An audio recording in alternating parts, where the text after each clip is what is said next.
जय महाराष्ट्र.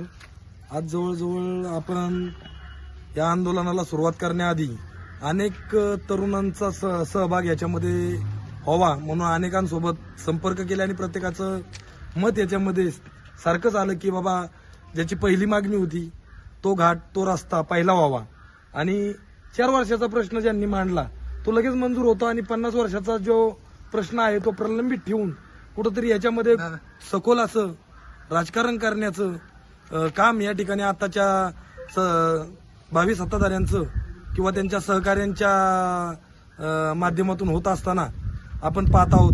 तर ही गोष्ट छोटी नसून जर वेल्हे तालुक्यातील प्रत्येक नागरिकाला जर घरवापसी करायची असेल किंवा प्रत्येक तरुण वर्गाला गावाला पुन्हा बोलवायचं असेल तर त्याचं माध्यम म्हणजे हा मडेघाट, हा महाड मडेघाट हा मार्ग.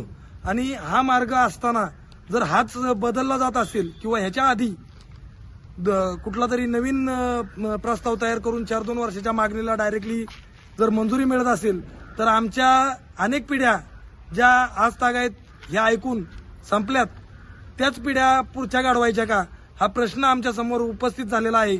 आणि म्हणून नुसता शिवसेना किंवा एक पक्ष म्हणून मी इथं आव्हान करत नसून प्रत्येक नागरिकाला जो आपल्या वेल्हे तालुक्यातून जवळजवळ 80% भाग म्हणजे 108 गावं अलीकडील बाजूला आणि 21 गावं पलीकडच्या बाजूला असताना त्या साईडून जाणाऱ्या रस्त्याचा कितपत जनतेला फायदा होणार आहे हे सत्ताधाऱ्यांनी लक्षात घ्यावं आणि हे तरुणांनी सर्वात पहिलं मनचिंतन करावं की आपण ह्या आंदोलनाला मोठ्यात मोठ्या संख्येने उपस्थित राहून आपला सहभाग नोंदवावा असं मी जाहीर आवाहन करतो.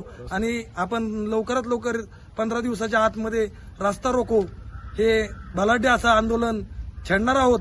त्यासाठी सर्वांनी उपस्थित राहावं आणि या गोष्टीची दक्षता घ्यावी असं मी जाहीर आवाहन करतो आणि थांबतो. जय हिंद, जय महाराष्ट्र.